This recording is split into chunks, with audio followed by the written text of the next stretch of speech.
Hello and welcome to Whisky.com, where fine spirits meet. And today we are a bit late, but that means we are packed full because we have a bit of overtime with the German tasting that is right before that one. So you can look forward to a nice tasting with a lot of stuff we want to talk about. So, and yeah, Merry Christmas. Yeah, so my name is Ben and Horst Lüning. I'm the master taster of Whisky.com. This is Horst Lüning, the senior taster of Whisky.com, and I forgot my intro. Yeah, so we really were in a hurry because we had a little bit of a discussion in the end. So probably we will overshoot the end about 5 minutes or so. So please be aware that it will take a little bit longer. Yeah. Today we have the advanced live tasting, and if you come from the Netherlands or Belgium, you can buy. Do you have the tasting box still? Yeah. You can actually buy. I'm not quite sure if you still can buy them because we ran out. This is the tasting box, and you could buy them at Whisky.com, and you can buy this as a set or as single bottles from Whisky.com. And yeah, that is quite nice. And I've seen someone from Belgium, probably he has the bottles. And have a look, write down in the comments when you are trying with us what you are tasting. The advanced live tasting, we don't go into all the basics, but we're going into a little bit more about what is the hobby of whiskey and what are kind of the next step when I tried my first whiskeys. What can you expect from a hobby that is called premium whiskey. And today it's a bit different. We do have 2 Scots and 1 Irish and 1 American. Yeah, and we start with the Dalmore, 15 years of age. Really one of my favorites. A really excellent whiskey. I'm happy with for years and years. And the second one is the Bunnahabhain, 18 years, one of my really favorite whiskies. Yeah. I like that for many years. And the third one is the Bushmills, 16 years of age, triple wood, and well, one of my favorite whiskies. And this got a gold award at the Whisky.com awards in 2020. And the last one is your. Yeah, that's my favorite, and that's really the reason why it is sold out, because Elijah Craig 12, I even compromised with the 12. I wanted the 18, but I compromised with the 12 and it got sold out because Elijah Craig 12 and 18 is really not highly available. So yeah, that was the trouble with not getting enough of these bottles. And let's talk about whiskey and let's talk about age of whiskey. Last time we had kind of the beginner's whiskey. I think they were pretty much all in the range of 12 years. I think 1 non-age statement. And when you get into whiskey, you get some whiskeys that are older. And what is kind of the right age for a whiskey? When we start off with the Scotch, I did actually a nice analytical statistics of whiskey, and we took the average ratings of the whiskies and put the whiskies into cohorts of different ages and had a little bit of a Gauss distribution. And I found out that the highest rated whiskies were between 18 and 23 years old. Most of them 21. 18 and 21 is kind of the whiskies that really stand out in the age. And that turns out that there is kind of a sweet spot there. There are whiskies that are lower than 18. Today we have pretty low ages of whiskey. Shows you there are really, really good whiskies that don't have to be over 20 years old. You don't have to have an excellent whiskey that is over 20 years old. But if you have a whiskey that's over 40 years old, it's always really, really nice, like that Talisker Glacier here. But also this depends. Prices and oakiness. And I had, with a relative of mine, I had a tasting this fall with a 1956 whiskey and a 1957 whiskey. And it was horrible. It was really overaged, very oaky, as biting into a piece of wood. It was really too strong, and this was just, I say, 45 to 50 years in wood, and probably European wood. It was sherry cask matured, so this was extreme, and we really didn't like it. Yeah. So is it. So sometimes it's just too old. Yeah. So yeah, that is kind of the age for you. If you get into like older whiskeys and stuff, you also have to have a look at the money point of view, because they tend to become really, really, really expensive. The first one here we have today is actually a Dalmore. And if you drive up from Inverness to the north, and then you drive, there's just the middle, pretty much one road, and there will be a bridge, and there will be a big sign, Dalmore, and there's a really good sandwich shop to the very left of that picture in that town. I can highly recommend that. Well, I took my break when I shot that video, my lunch break, and that was really good. And Dalmore is really a very nice distillery. But you had something about Dalmore. Dalmore didn't always used to be that great. No, Dalmore had for years and decades only a 12-year-old with a standard liquor bottle with his deer in front of it, because the history has the deer at Dalmore. And then they started, I think, in 2003.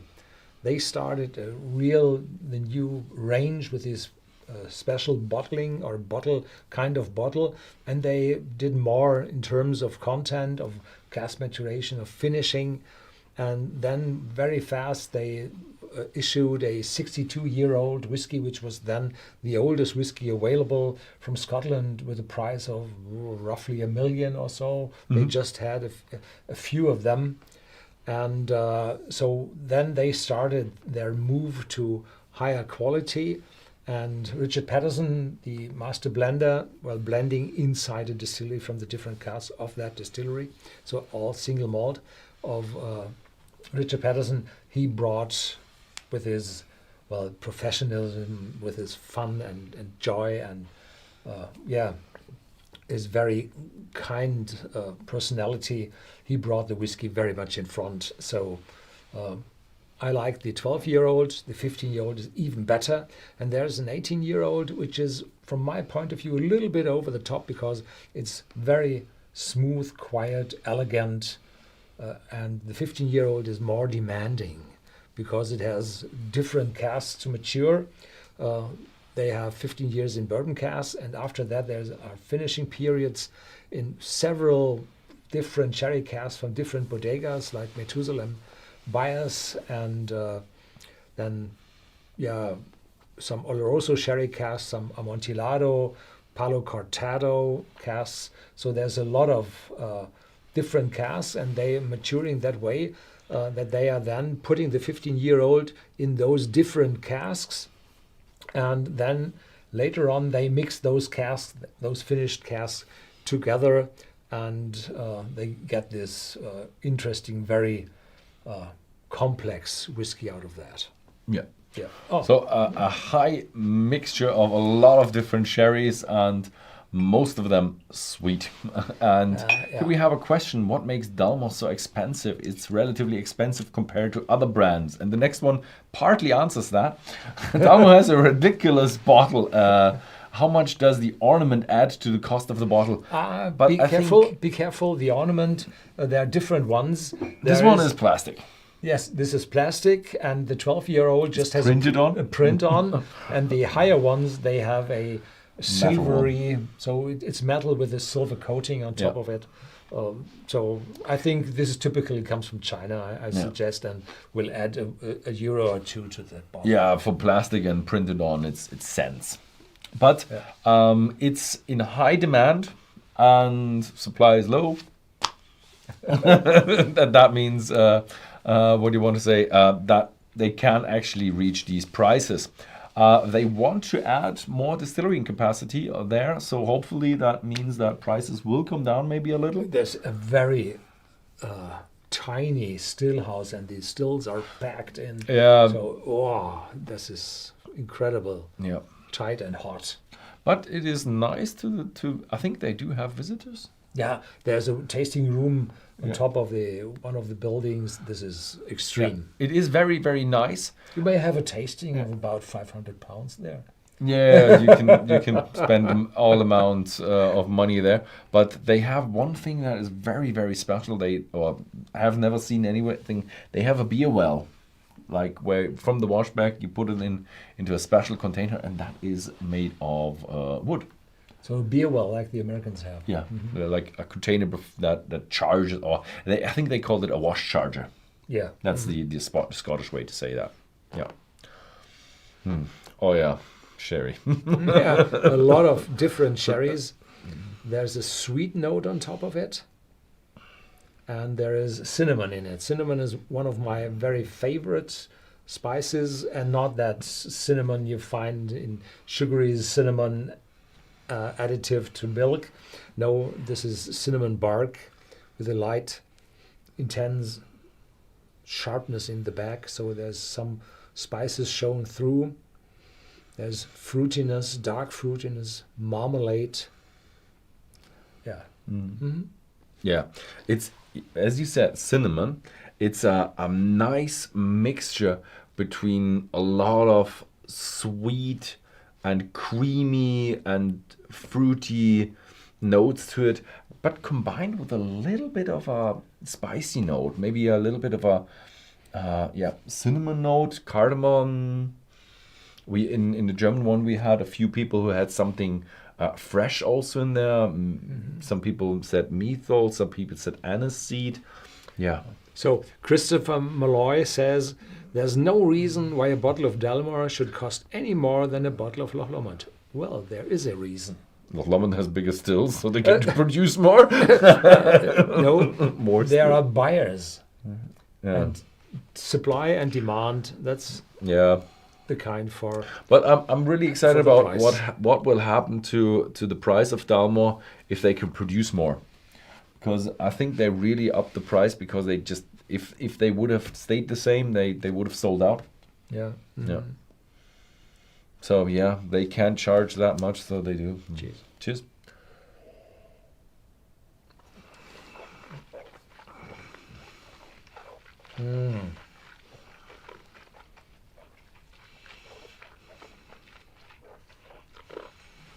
Generous, gentle, juicy, sweet sherry, and then spiciness rising up from the oak casks, and there might be some European oak casks in as well, and there's some chocolate in the aftertaste, oak and spiciness in the aftertaste, but still friendly and not bitter.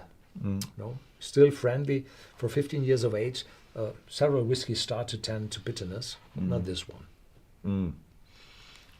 It's just finishing. Yeah, it has a nice, creamy, caramelly, sweet berries with a little bit of a more spiciness in here. So the nose was very, very sweet with just a hint of spiciness. Here you have a little bit more the oakiness, the hint of tannins, but it feels more like an American oak because it's not as demanding and what did you say? No bitterness. Yeah. So maybe a little bit of that oakiness, tannins from the Americans, but just very slightly. So it's not what they are telling us is they are maturing 15 years in ex-bourbon casks, and probably a lot of refill ex-bourbon casks where the oakiness is already part of gone, and then the finishing period is typically 6 to 12 months. I don't know exactly how it is here, so there's not that big transfer of oakiness from those European sherry casks, or most of them would be American sherry oak sherry casks. So very round, very gentle, welcoming. So this, if you have an uncle coming for a visit who owns a big villa and has no hairs, you can give one to him. Yeah. So I have one segment that I want to share with you. is about the maturation. Last time we were just, in the beginners, we were just like, yeah, you put it in an oak cask, it matures there, and that's pretty much it. But there is a lot of influence, and 70% of the flavor inside a whiskey comes from maturing. And the first that comes into mind with maturing is the climate, where the cask stands. Obviously, the cask, what kind of cask is it, is most important. You said stands. Today, they typically stand. In former times, they typically lay there. Lay there. Yeah. Of course, if you have a sherry cask, American oak cask, fresh cask, has a huge amount of influence, but we tend to distinguish where the flavor about where the distillery comes from and where the whiskey then lies and rests or stands and rests. The first one would be the mild climates. Wonderful video. Wonderful. Like here we have the Isle of Harris, very, very Atlantic mild climate. They pretty much have no snow in winter. It's like 5-8 degrees minimum. And in summer, they don't get hotter than 22. So it's pretty much mild all year round. For the British, it's always T-shirt. It's the Gulf Stream. It's the Gulf Stream. It's always T-shirt. And yeah. So then we do have like mild plus cold in Scotland. That is Dalvinia. Beautiful picture, I have to say. I was lucky. It was a Sunday morning, fresh snow up in the mountains, and there was no worker around, so no traces, no footprints, so everything was fine. This is also a pretty old picture, but this is like the first picture with a really decent camera. No, this was the second Kodak I had. But it's really good quality. You can still show it, and it's no problem. Excellent. Well, a lighting. lot of lighting. Yeah. But most beautiful picture. One of the best pictures we have on with the worst camera, obviously. Next one would be then tropical climate, and I've seen a smartphone. This is a smartphone. A tropical climate is very humid, very hot, and it matures the whiskey differently. It matures it much, much faster. Here we see Cavalan, and if you have tropical distilleries, they tend to not have any age statements. And if they have an age statement, like you had one Paul John, that was their oldest whiskey, and that was 7 years old. So Paul John was India is India, and this is Taiwan. Taiwan, yeah. So tropical whiskies mature a lot faster, a little more additive. You have a lot more oakiness inside the whiskey because the oak just is more open, more porous, and just gives more of the oak flavors into the whiskey. Next up would be desert climate. It is more or less similar to tropical climate. This is on Java, this is Namibia, and this is the first distillery I've seen with the swimming pool. I recognize that. Yeah. So this is Namibia, and very hot and very fast maturation. Yeah, very, very fast. I've tried some in M&H in Israel. They are also 46 degrees Celsius all year round, and that incredibly fast. And the last one, which is much more common, is continental climate. This here is Jim Beam. And you have the continental climate in Jim Beam. You have snow. I don't know. They can get 1 or 2 feet of snow, minus 20 degrees Celsius. Yeah. So they are really, really, really cold in winter. But in summer, they can get up to 36 degrees Celsius. That is like 110 or 120. 36 is 100. 100, I think. Yeah, 36 is 100. Yeah, 100 Fahrenheit, not 120. Obviously, I've not lived in America for longer. And so that also gives you a lot of additive maturation because the cask breathes in and out between cold and warm weather. So here you have a diagram with the vertical axis means the amount of maturation, and the horizontal axis the past time. And you have the blue line, which is the distillery character, like fruitiness, sourness, sharpness. And this stays quite the same over the years. From some distilleries lose from their distillery characters, others not. But the change in character is not that much. And then you have the left curve, which declines very fast. This is the subtractive maturation, where all the unwanted substances, like the faints, they get lost or converted to better substances. And this is mostly due to evaporation through the porous walls of the cask. And then you have the additive maturation, the cask maturation, which shows to the right, rising up.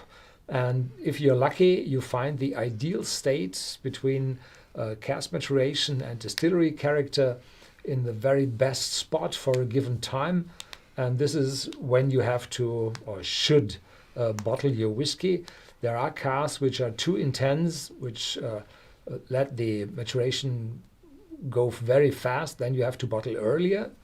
Or the casks are worn out, very old, and then it takes too long for a good maturation. And then you typically add another cask for finishing, so you reach the ideal state. Yeah. In terms of the distillery character, there was a question, why is the ideal state always under the distillery character? The distillery character is the dotted line that falls a little bit over time. Yeah. You always lose a bit with the distillery character. We should have changed. The dotted line should have been the horizontal one. Yeah, I think the horizontal line is the, just where it starts to symbolize it, but it loses a little because bit. the good one is the steady line, and the others are the dotted line. So we should have changed it. The thing is, yes, you're right. This diagram is not really for calculating where the ideal state is. This is more to show you what the influences are and what comes into mind. And also this diagram would be a lot different if you are in a hot climate, cold climate. It would have similar effects as of cask too strong, cask too weak. But there are a lot more to that diagram. But it shows you how a whiskey matures and what kind of influences you have inside the whiskey. There's Herbie on wheels. Shubhayu. In India, whiskey evaporates faster. 3 years in Scotland and 3 minutes in India. No, I would say 3 weeks. 3 weeks to 3 years. So factor 50. Yeah, I've heard a lot, and they say it's about 2.5 times to 5 times faster. Oh. Yeah, that is about what you have from Scotland to tropical is what you have there, depending on how tropical you are. Yeah. So next up is the Bunnahabhain 18. Bunnahabhain is in, here we have the video of Bunnahabhain, and it's, as you can see, it's a mild climate. And it's very, mild. Humid. Very humid. And what was that from Asterix? Like, do you always have fog? No, not when it rains. Yeah, that is really British weather. I had, 2 or 3 days of sunshine on Isla. I really had. I had tons of sunshine in December on Isla. It has a worse reputation than it really is. Yeah. Than it really is. But I've never had good weather at Bunnahabhain. I've visited Bunnahabhain twice, and I had this kind of weather. No, not me. And I passed with a ferry one time and had a beautiful look. There's a picture on our website, on the whiskey database on Whisky.com. So, the good weather is from him. Good weather picture. But I had nice pictures of bad weather. I think the first time it was, very cloudy, not that bad as the second time. And you had a time where the sheep had no curls. Curls? Curls. Locken. Oh, okay. So that was very windy. You said on Anoa. Oh yeah. But that was in the south. The north is not that bad of Isla. Looks like a castle. At one time, Bunnahabhain was only reachable by the sea. Yeah, they didn't have a road. Yeah, it was kind of its own little castle village. Yeah, so this is 46.3. This is the uncolored, unchill, filtered strength of Bunnahabhain. All the Bunnahabhains which aren't colored and unchill filtered have this strength, and it's very rare. So they demand 158 euros and 50 cents, which is quite comparable in pounds and dollars. So it's quite expensive due to the bad availability. There's a 25-year-old from sherry cask as well, and this is even rarer and more expensive. Yeah. I do love the 18-year-old. 18 is just such a nice age. And here in the Bunnahabhain, you have almost everything of flavor in there. You have sweetness, you have fruits, from fresh fruitiness to berries to dried fruitiness. You have caramel, vanilla, you have spiciness, you have oak. You have a little bit of that peaty, not peaty tang, like in seaweed, marine flavors. It's just a very well-rounded whiskey. And I have a hint of smoke, but it's officially said there's no smoke in it. And Bunnahabhain produces peated whiskey like the Teutach, I think it's called. Oh yeah, Teutach. And that one is only produced a few weeks per year, I think 8 weeks, maximum 12 weeks. And this is in the end, before the maintenance period comes up at Bunnahabhain, because when you start producing peated whiskey, then you contaminate the whole process inside the distillery, inside the vats, the vessels, the pipes, everything is peaty, and you aren't able to produce an unpeated whiskey afterwards. So then, after producing the peated whiskey, they rinse all the system, they cleanse everything up, they repair, and then they start again with the unpeated whiskey. And this one is unpeated, but I smell a little bit of peatiness, and this might come from the casks. There you have this boundary layer between the charcoal and the staves, the remaining staves in the cask, and this boundary layer in between, you might have some phenols rising. So very lot of sherry, fruitiness, sweetness, spices coming up, darker than the Dalmore I had, with a maritime note in it. Yeah. Cheers. Cheers.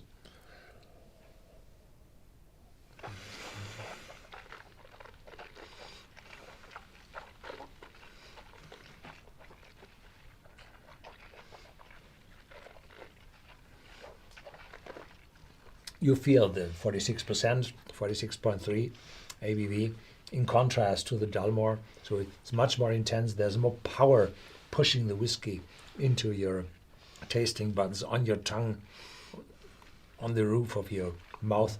So mouth-watering spices are growing, the aftertaste lightly dry and still fruity and oakiness. I love it how it is so very, very complex and well-rounded. As you had in the smell, you have the sherry, you have fruitiness, you have caramel, you have bourbon cask, you have oakiness, you have a little bit of that marine flavor, all just also in a very intense way. And as I come to my point at the beginning, 18 years is kind of a sweet spot. This is a very nicely balanced whiskey, not over matured, not under matured. Yeah. Just the right amount of flavor.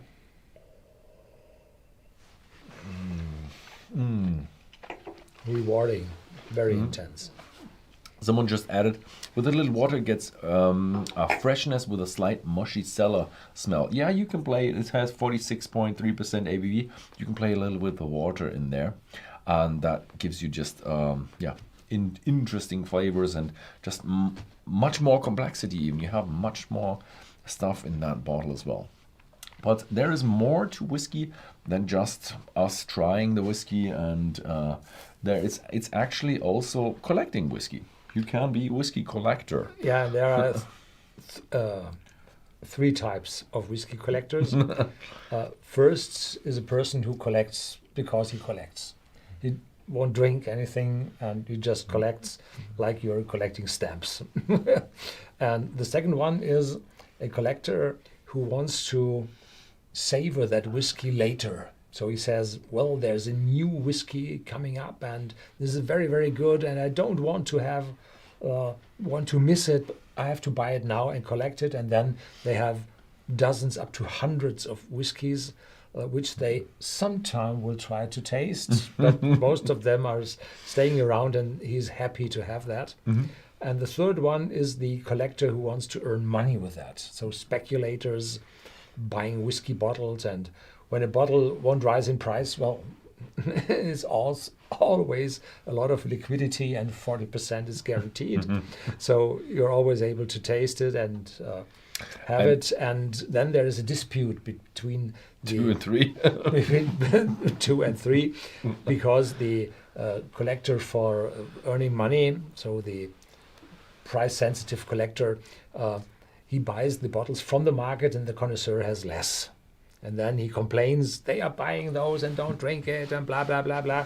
And then afterwards, the collectors, the value collectors, they sell the bottle and say, well, here, now you have the chance to have it. Well, more expensive, of course.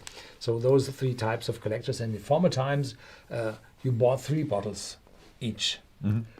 One to keep, one to trade, and one to taste. But in the meantime, all those very interesting bottles are limited in availability. Scotch single malt whiskey spread all around the world, and you very seldomly have the chance to buy 3 bottles of a very particular one. Yeah. So usually us from Whisky.com, we do prefer the second type of collectors. We sell usually, when we have very, very limited numbers, we sell 1 to each customer. So you don't have 20, like a person buying 20 and just upping the price and selling it on eBay. Yeah. So, and we have a special club.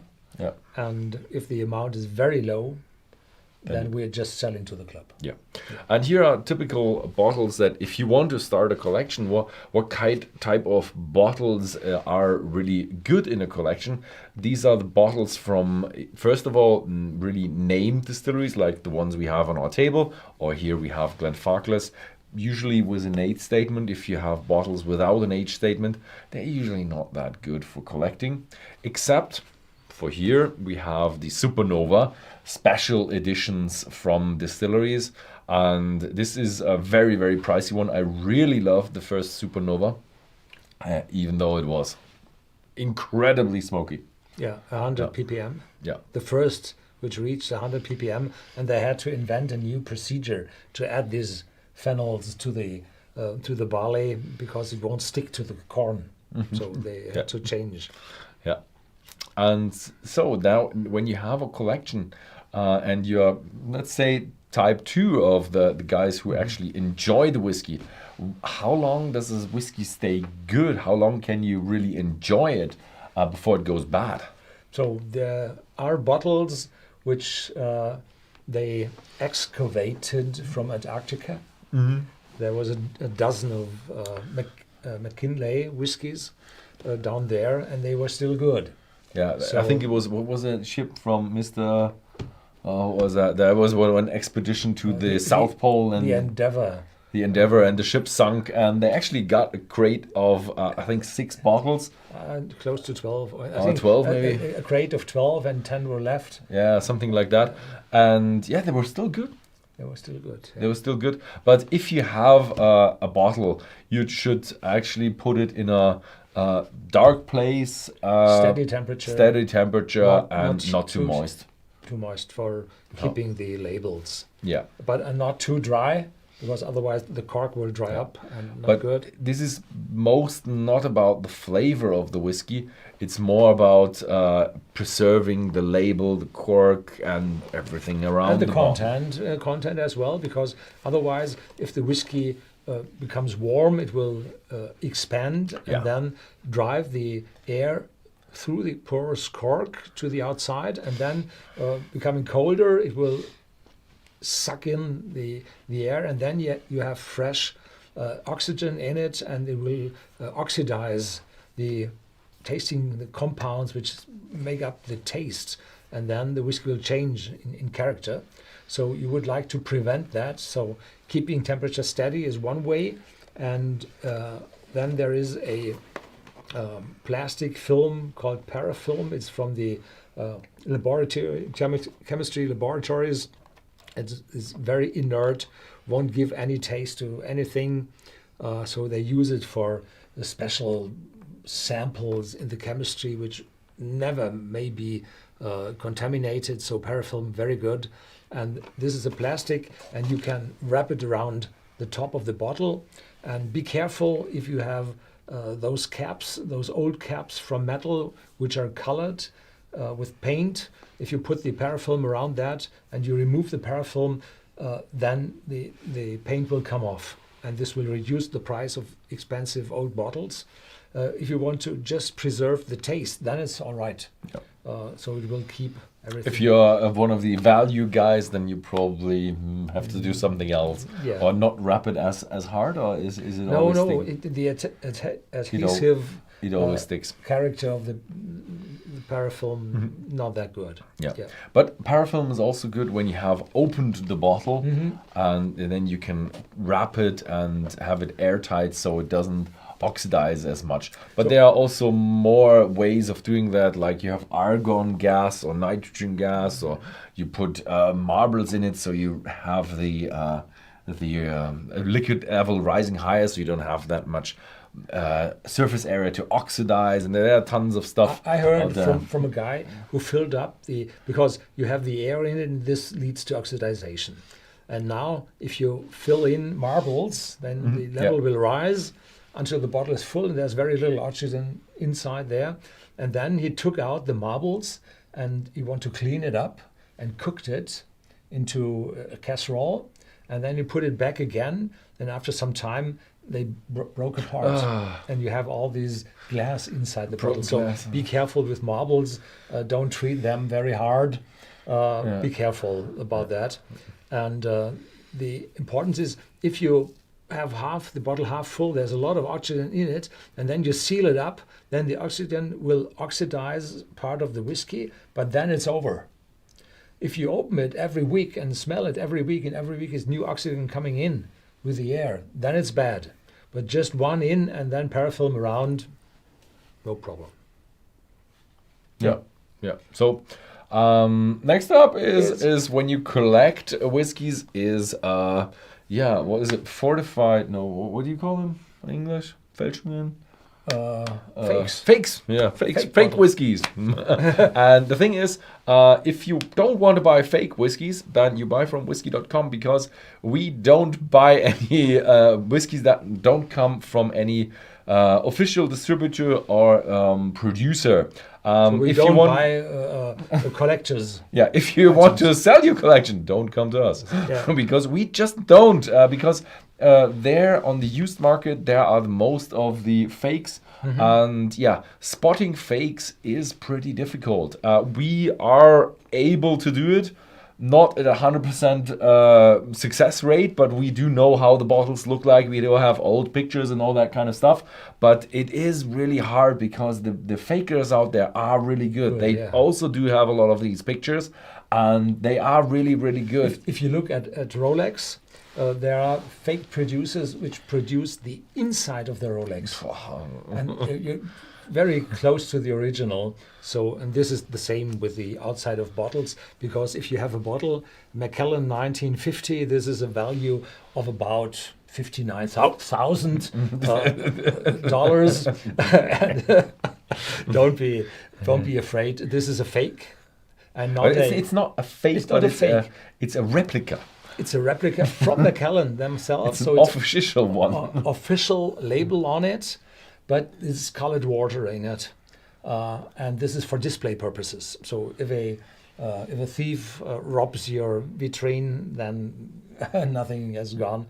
So, and these are bottles typical people take to change the content in those bottles to sell, or they have used empty bottles, particularly from Italy. There were several cases, and even Macallan bought back old bottles, and they bought fakes themselves, and had spent, I think, £500,000 on them, on those fake bottles. And how do they found out that? Because they had bottles with an old age in the 40s and 30s, 1930s, 1940s, and they find the isotopes from the nuclear test, and they were after 45, in 45 the first, so they can say there was other whiskey in it as it should be. So fakes are very, very difficult to spot, or to discover, and that's it. I have one comment here I want to mention here. Whiskey Lovers Society, pity that we cannot buy from you here in Belgium. Yes, we did actually expand to Belgium. You can now buy from Whisky.com in Belgium. Have a look at Whisky.com, go to the shop and switch the language to Belgium and Dutch or Belgium and English, depending on what you want to speak. And you can order there. And we actually do pay to the Belgium state. So all the alcohol taxes and all the So it's VAT, completely legal. It's completely legal. You'll pay all your taxes. In your country, you don't have to pay anything after you imported it, but the prices will differ to the German ones. So if we say any prices here, then they are different in your country. Just 1, 2, 3 euros difference. In Belgium is not that far off from Germany. Yeah. It depends they're on the alcohol tax. Bit more expensive. With the alcohol tax. Yeah. So now next one, third. So we will end after 9. So this is Bushmills, or Bushmills as they say there, 16 years of age. And this is a distillery which goes back to 1608, which they put on their label, which is not quite true. Those buildings are from the 18th century, but there is a license to distillery in the county of Etrim where this distillery resides, which states that there is a distillery, but nobody knows where it was. So they said, well, then it was us. Yeah. And the 16-year-old got a gold award in 2020. A yearly gold award. So that is highest what we give out. One of the best. So that was the best that we had in the year 2020. And it's really a very, very, very good whiskey.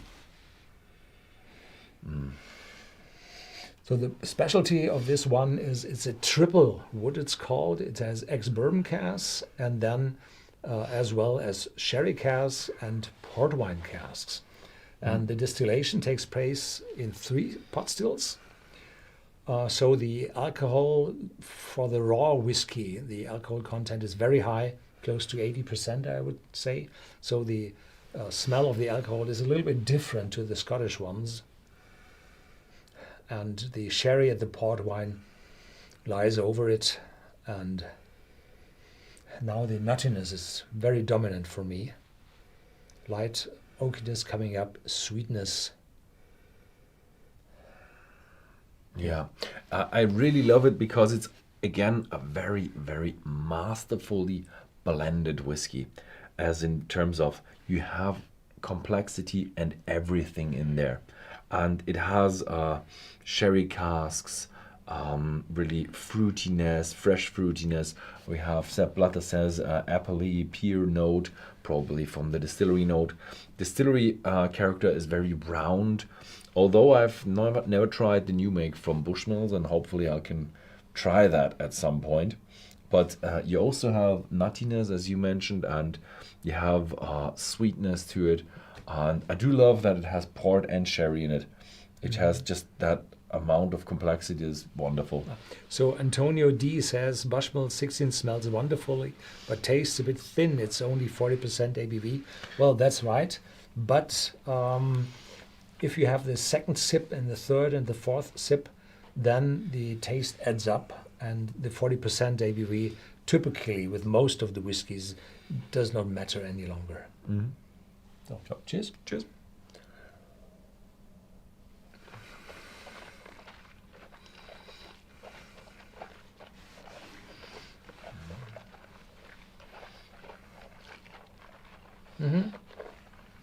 Oakiness is coming up. I already have the alcohol on my tongue. So, Antonio D, alcohol is not too weak. I still have it on the tongue.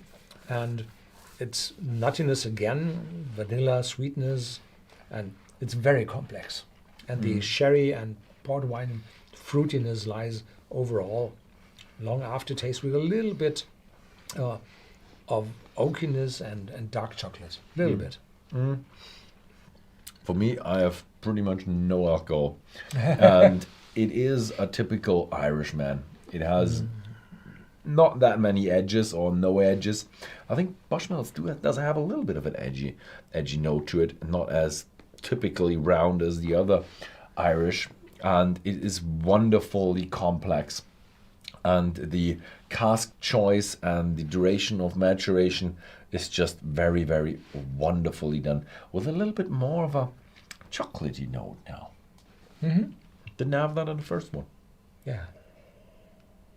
So But very welcoming, very intense. So this is one for Christmas time. I do know why we gave that the Gold Award Yeah. of 2020.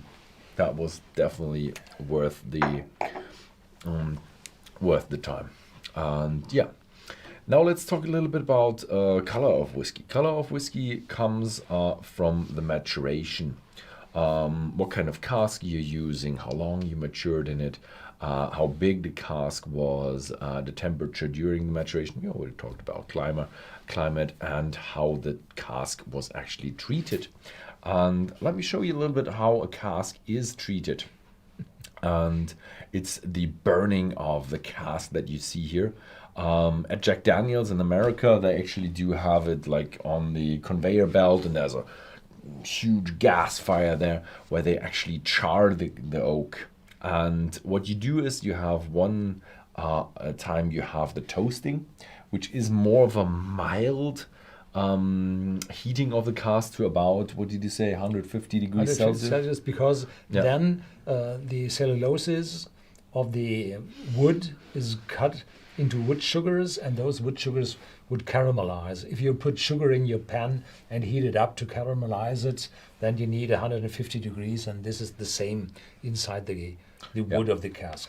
And the other one is the charring, which then you really burn the top layer inside the cask, and you actually then put it out with water, and it gives you a charcoal layer that goes in number 1, 2, 3 chars, as the Americans say, and alligator char, like it looks like an alligator skin, like broken, and that charcoal actually mellows the whiskey. It takes out the sharp bits. It's a charcoal filter, as you have with the how it's called, dust remover in the kitchen. Yeah.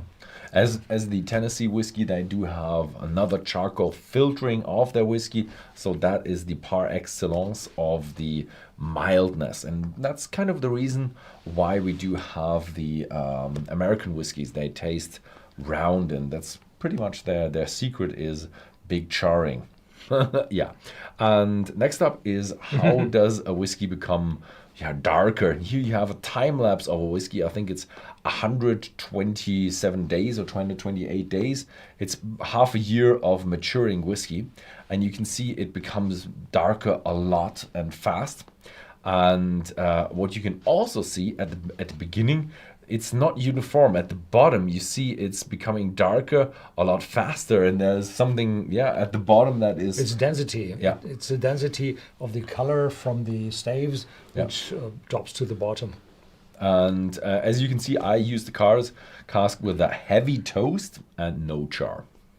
So, And the level that is dropping is actually not with the evaporation, but most of it is due to sampling. At the very start of each cycle, you can see how it lightly drops, and then you get a jump. That is yes, the sample. that's the jump. Another jump. Sample. Yeah. Yeah. So, and you see the color stripe on the side that you can see that we color corrected it, so that is no change in color. Yeah, you can see that we take the same. I gave the cask a little bit of a burqa to have always the same shot with always the same. And I took I think 2 shots per day or something like that. So you have a very smooth. You can see a little bit of a flickering on the left, depending on the time of the day it was, but it was pretty Stable. Yeah. Stable. My inspiration was Cheddar TV, and if you watch Cheddar TV, it's horrible. Their time lapse is horrible. They didn't have any. It was just cheddar on the shelf, and yeah. So you mean the cheese? The cheese, yeah. They had a live stream of a cheese maturing. It was moving. No. It was like watching paint dry. Even worse. It took a longer time. Yeah. But watch out. There is coloring. They do color correcting with whiskies, like in the Johnny Walker. They do say it's because of the what's it called? Variants. Different casks mature differently and different coloring, so they want to have stable color with all the Johnny Walker. So they do color, but maybe they just do a little bit too much, a little bit more, you so it becomes darker. With the single malt whiskies, is less and less popular because you have the chance of finishing, and then you have this sherry or port wine or whatever. And this gives a lot of color to the whiskey, so there's no longer that strong need to color the whiskey because it gets natural color. Yeah. Does Johnny Walker also add glycerine? Never heard about that. Don't know what glycerine is. Glycerine? No. I don't think you're allowed to add that into a Scotch whiskey. No. But what you do have, you have the big countries like U.S. bourbon, Tennessee whiskey. You're not allowed to. I don't think you're allowed to color them. No. And in the Scotch, you're allowed to color, but you are always not allowed to add any flavoring. So Scotch, bourbon, Irish whiskey is always unflavored, in contrast to Canadian whiskey. There are some specialties in bourbon where you add some wooden chips, which is sometimes you're a little bit more. They have the way of cheating. Yeah, but it's still natural. It's not like putting chemical in it like caramel coloring. No, caramel color is a natural. Yeah. It's E150 doesn't sound that natural to me. Yeah, the E150 A, B, C, D, and D. So this is spirit caramel, it's called. And this is really natural. Yeah, there's a lot of discussion about coloring. And Canada is allowing to flavor whiskey. Yeah, up to 9.09%. So 9.09%. Why that odd number? Because 9.09 you round to 9.0, and this you compare in the full percentage to 10, and you have to stay below 10. Yeah. Yeah. So next up is chill filtering. What happens if you take your whiskey out in winter and it becomes really cold? That on the left. And which is really nice that you is it like you have the liquid levels are. Yeah, so you see the left bottle is open because I adjusted the height of the neck. So I adjusted at room temperature. Yeah. And then I put it out into freezing temperatures, -5 something. And then the alcohol contracts, and the neck or the top of the whiskey bottle is very narrow, so the volume contraction in the bulk of the whiskey will lead to a big difference in the neck.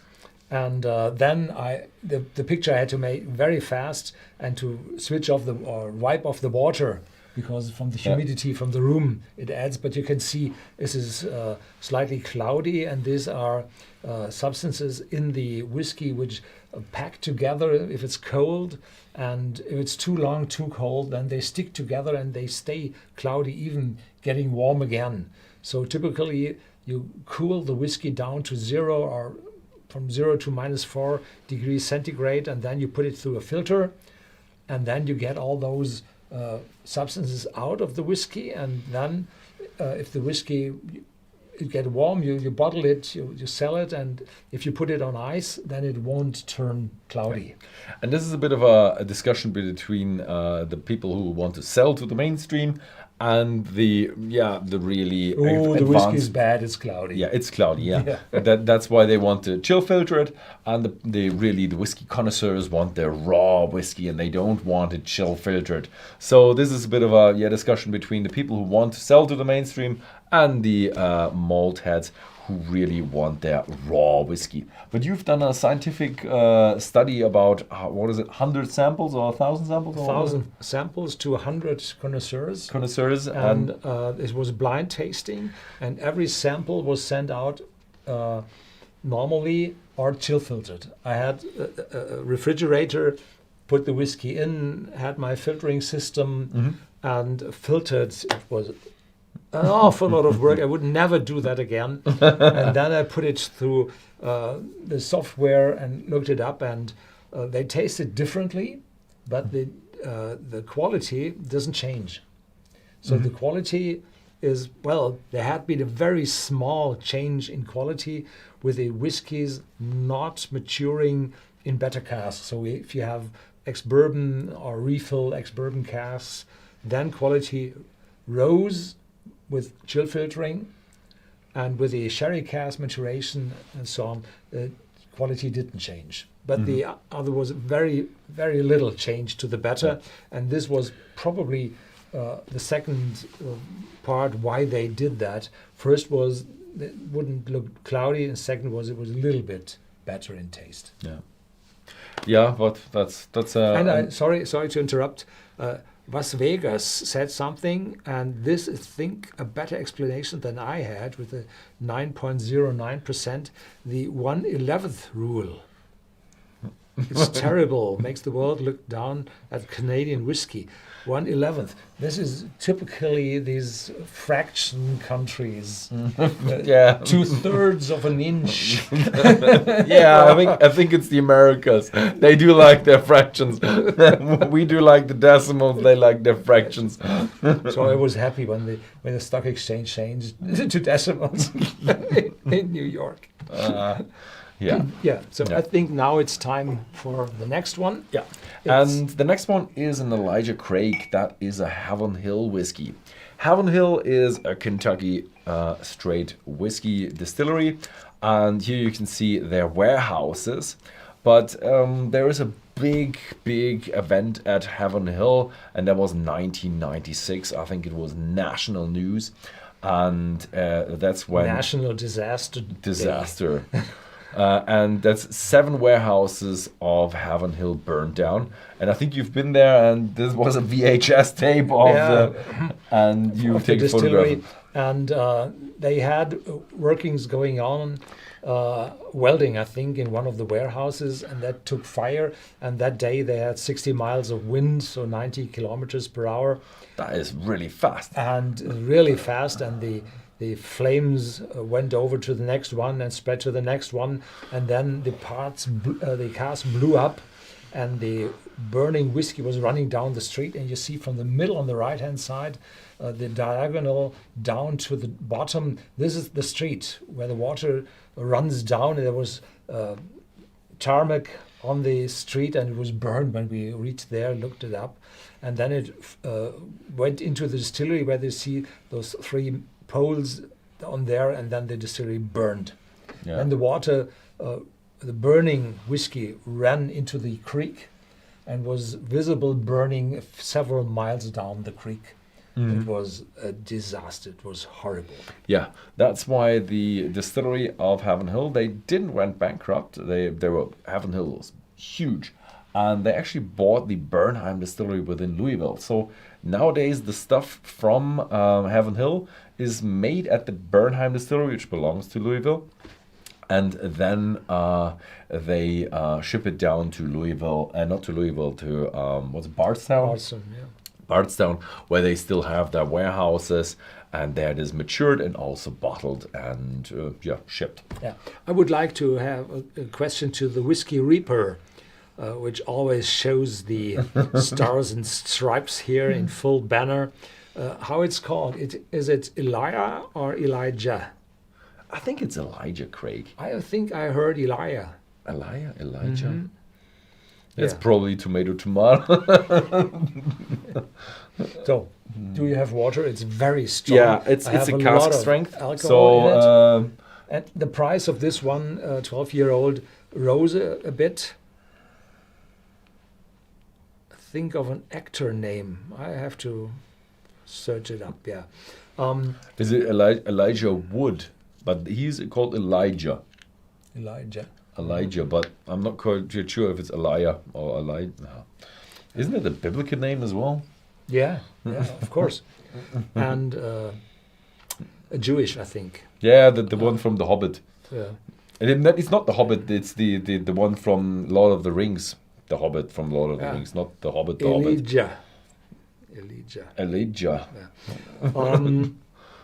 So this is 62.4 ABV, and you need water, and it's for a price of 84 euros 90 cents here in Central Europe. In Belgium and the Netherlands, probably a few euros more because high ABV and the high alcohol taxes. But unfortunately, is sold out just in the moment. No. Yeah, that's the problem. I really wanted to have Elijah Craig. I wanted to have the 18 in there because I really do love the 18. 300 plus. 300 plus. And very expensive. The thing is, if you what do you call it? I was settling for 12, and now even the 12 is sold out. Yeah. So when we were a young company 25 years ago, and Heaven Hill was very, very small, they supplied us directly with their spirits. Nice. And so we sold the 18-year-old for, I think, 40 euros, $40, pounds. So, and now it's 350 something. Incredible. It's very, very sweet. It has a lot of caramel, a lot of fruitiness in it. I do have a little bit of that solvent note in there, but I do like it. I do like it. Yeah. So this is definitely a bourbon and the fresh American white oak, caramel light fruitiness. Yeah, someone says ooh glue. There are some, how are those substances are called at something. So there are aldehydes. Yes, there are some tastes in it which reminds someone at the glue taste, but it's not the glue taste. It's very rare that you smell that, and I do not have it here. Yeah, definitely not. But it's very nice, caramel, and very vanilla. Yeah, lots of them, and very intense. And this shows you have this is it the youngest one of them? Yes, it is the youngest. But in terms of there's no age statement from Elijah Craig yet. That's a 12-year-old. No, this is a 12-year-old, but there is Oh, this is a barrel proof. This is not the 12-year-old. It's not the 12 barrel proof. No, 12 years on the age on the side. Yes. It is a 12-year barrel proof. So there is a Elijah Craig without an age statement in 40 or 43%. Yeah, but this is still, it is the youngest whiskey here on the cask. Yeah, on the cask, yes. In terms of cask and oak, it's the strongest. And that shows you what a fresh oak cask can do, and also what continental climate can do. Because the others are always mild climate, Atlantic climate, and this is big differences, yeah. Kentucky, hot and cold. Yeah. So now we have the typical judgment of you, which is the best one, and which is the second to best, and the third to best, and the fourth to best. And I made up my mind, and this didn't change a lot to the German take we just had before. And did you change your mind? I'm not quite sure what I did in German take before. It ended so abruptly. Yeah. For me, it's 3-2-4-1. 3-2-4-1. So your favorite is third. Yeah, it's not the 18, and I just love these two today.